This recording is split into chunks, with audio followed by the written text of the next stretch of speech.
Good morning students. आम previous class रे पढ़ी improvement on food production. Improvement on food production रे आम एपिकल्चर विषय पढ़ी इनब्रीडिंग कथा कही, आउटब्रीडिंग कथा कही, क्रॉस ब्रीडिंग कथा कही, इंटरस्पेसिफिक हाइब्रिडेशन कथा कही, आर्टिफिशियल इंसेमिनेशन कथा कही,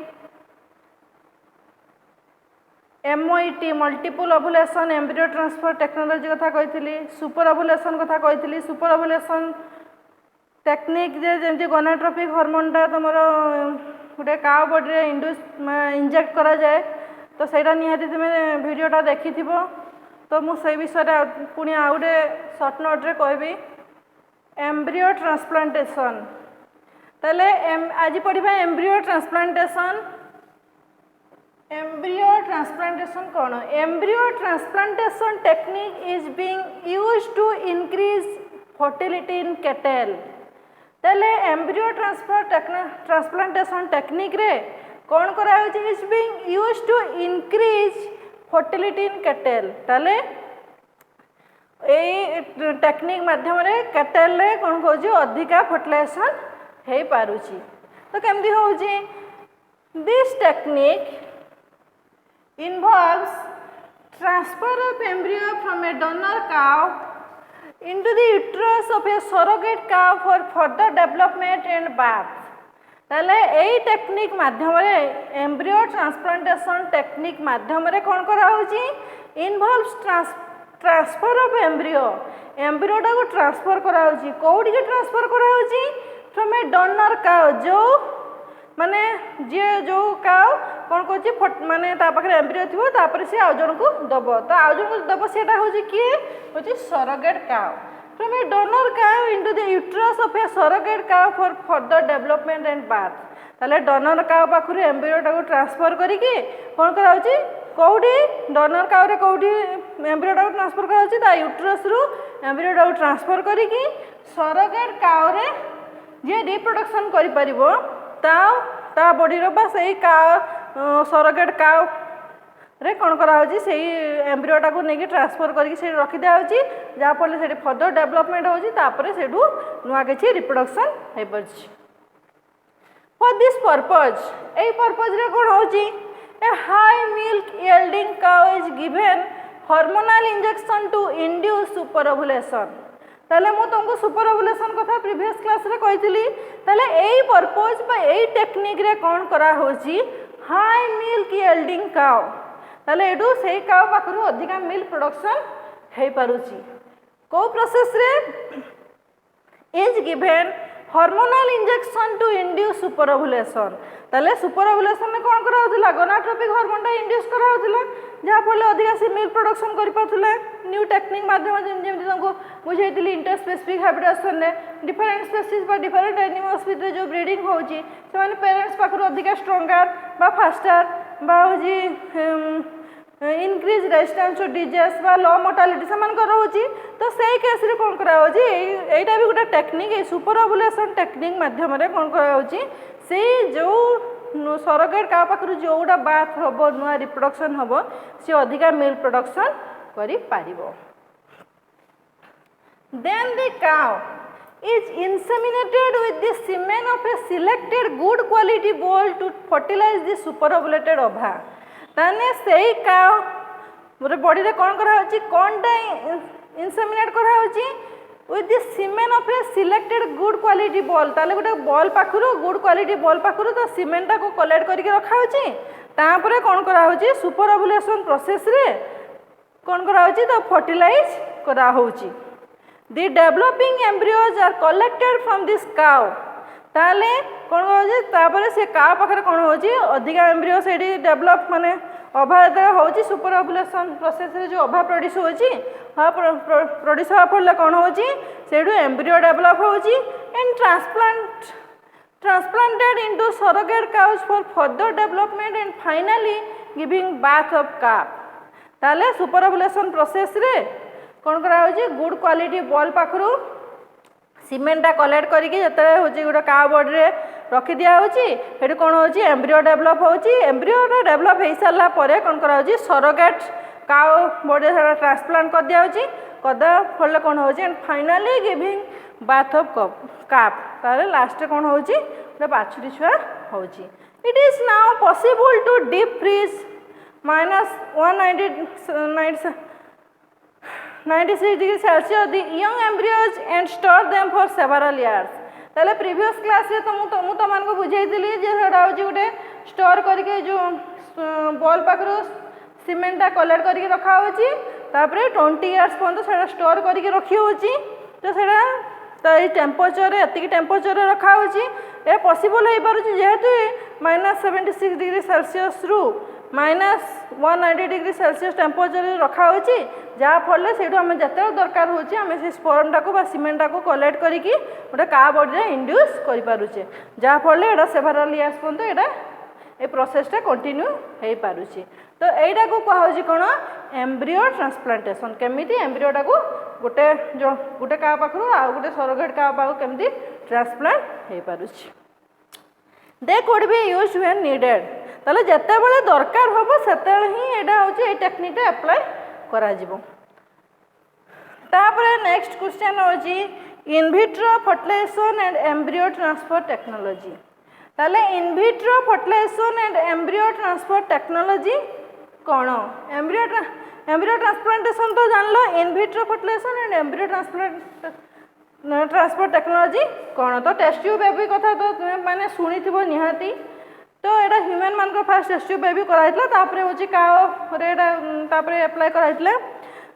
इन vitro fertilisation and embryo transfer technology was initially developed for the production of human test tube baby ताले एटा फास्ट होची तुमरो ह्यूमन मान को जो टेस्ट ट्यूब बेबी एटा फास्ट एटा को फास्ट डेवलप कराइतला प्रोडक्शन कराइतला ए टेक्निक माध्यम रे this technique has been now adopted for the cattle तो ए टेक्निक रे कोन करा होची कैटल मान करे भी एटा एडॉप्ट करा होची by using this technique a technique रे कोन करा होची hundreds of ova collected from selected donor cows are fertilized in the laboratory by frozen sperms of good quality balls ताले एई टेक्निक माध्यम रे कोन करा होची hundreds of ova कलेक्ट करा होची कोडी देखाओ गुड क्वालिटी का पाखरो ova कलेक्ट करा होची तापरे हमें जो बॉल पाखरो जो स्पर्म टा कलेक्ट करा होइतला जो -196 डिग्री टेम्परेचर जो रखा होइतला तो सेठू स्पर्म टा को नहीं टेस्ट ट्यूब बेबी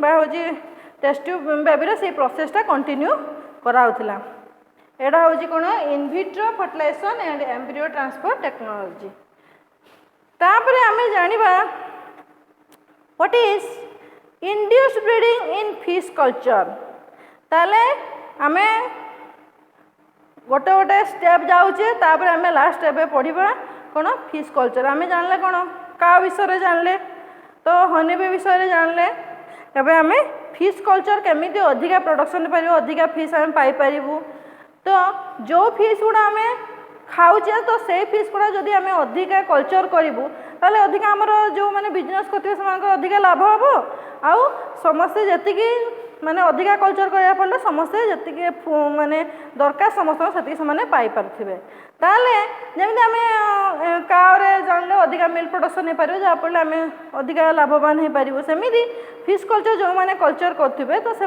केमी अधिका लाभवान हो पारे तो जो फिश गुड़ा जो खाऊ समस्ते खाऊ से ही कल्चर कले ही अधिका लाभवान हो पार तो ये प्रोसेस रे कौन करा होची induced breeding is an artificial breeding method of fish culture in which the fishes are bred by the influence of gonadotropic hormone ताले induced breeding रे कौन करा होची एटा गोटे आर्टिफिशियल प्रोसेस रे कौन करा होची आर्टिफिशियल ब्रीडिंग मेथड कौन करा होची in which the fishes are bred by the influence of gonadotropic hormone ताले gonadotropic hormone ता कौन करा होची तारो पिट्यूटरी रे इंजेक्ट कर दिया होची in this process a process रे कौन करा होची गोनाडोट्रोपिक हार्मोन्स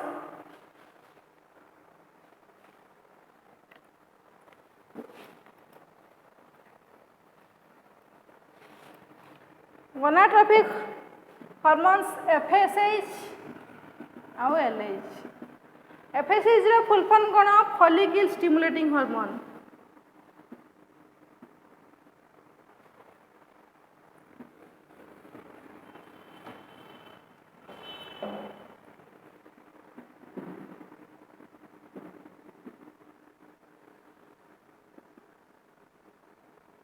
ଆଉ LH ର ଫୁଲ୍ ଫର୍ମ ହେଉଛି ଲ୍ୟୁଟିଲାଇଜିଂ ହର୍ମୋନ୍। ताले यही प्रोसेस रे गोनाडोट्रोपिक हार्मोन रोज जो FSH और LH collected from pituitary extract are injected into the mature fishes for the maturation of gonads। ताले गोटे मैच्योर फिश बॉडी रे कौन करा होची इंजेक्ट करा होची gonadotropic hormone. ova from female and sperm from male are collected and fertilized by control method। ताले तुम कौन कराटा फिमेल मान पाखर कलेक्ट कर मेल स्पर्मटा हूँ मेल मान पाखर कलेक्ट कराई कंट्रोल मेथड रे तुम जो गोनाडोट्रोपिक हार्मोनटा बॉडी रे बा पिट्यूटरी एक्सट्रैक्ट बा इंजेक्ट करा जिवो।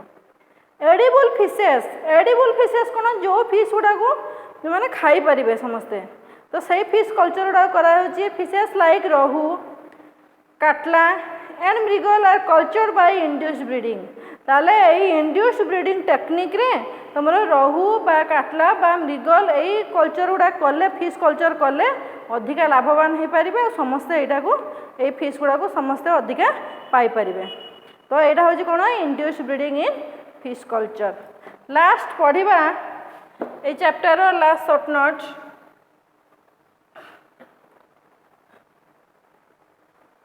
What are applications of tissue culture?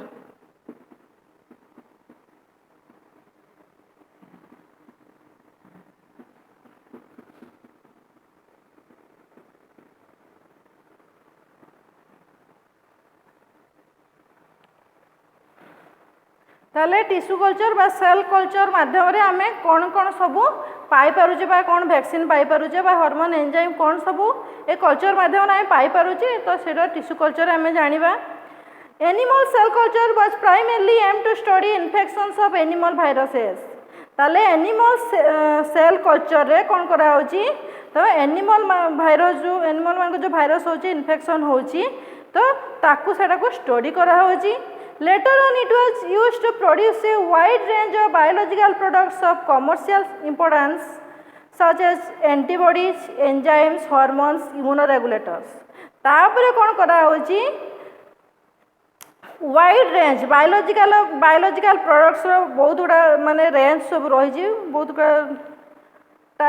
Topic रही तो से कमर्शियल इंपोर्टेंस कौटी अधिका से माने कल्चर कराऊँच एंटीबॉडीज एंजाइम्स बा हार्मोन्स बा इम्यूनोरेगुलेटर्स एडा को अधिका कल्चर कराऊँच। Recently tissue culture technique has been used in the manufacture of viral vaccine. ताले रिसेंटली टिश्यू कल्चर टेक्निक माध्यम कौन कराऊँच वायरल वैक्सीन तैयारी होची।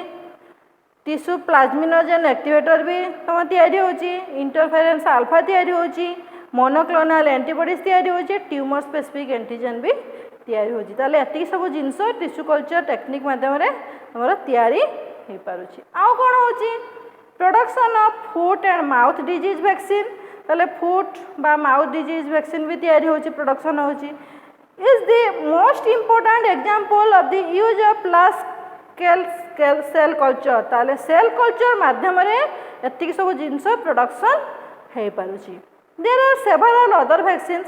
आउ कौन कौन सब तुम वैक्सीन सब से कल्चर कराऊँच पोलियो वैक्सीन कल्चर कराऊँच bovine leukaemia virus vaccines rabies vaccines etcetera. ताले यही भाया बहुत प्रकार वैक्सीन्स तुम टिश्यू कल्चर बा सेल कल्चर टेक्निक माध्यम तुम प्रोडक्शन करा होची। Which are produced on commercial basis using cell culture. ताले ये सेल कल्चर रे अधिका एडी प्रोडक्शन बा प्रोड्यूस्ड हो पारुची। Impact of new drugs can be evaluated using cell and tissue culture technique. ताले एठू तुम से सेल कल्चर बा टिश्यू कल्चर टेक्निक माध्यम भी न्यू ड्रग्स मतलब हेडी उपरे भी माने कौन प्रोडक्ट कराऊँच भी रिसर्च कराऊँच। यही सब एमती बहुत प्रकार जिनस तुम टिश्यू कल्चर टेक्निक रे तुम से एप्लाय टिश्यू कल्चर टेक्निक रे प्रोडक्शन हो पारुची। यहाँ हूँ तुम लास्ट हूँ एप्लिकेशन ऑफ टिश्यू कल्चर। ये चैप्टरटा तुम कंप्लीट है तो तापर एई चैप्टर रे तुमर जति सब शॉर्ट नोट रही जमी तुम डिफरेंशिएट सब देती 1 मार्क्स रे तुमर ऑब्जेक्टिव आईला अंडा करेक्ट दी अंडरलाइन वाला मल्टीपल चॉइस थिला तो बही जो चैप्टर पढ़ेबी से चैप्टर पछड़े जो 1 मार्क्स अच्छी से सब तुम मैंने पढ़ डिफरेंशिएट तो तुमको देती शॉर्ट नोट तो तुमको बुझे दूची लॉन्ग क्वेश्चन तो तुमको बुझे दूची तो तापर भी जदि किसी प्रॉब्लम हम किसी डाउट हम मत पचार तो ये चैप्टरटा हूँ कंप्लीट है।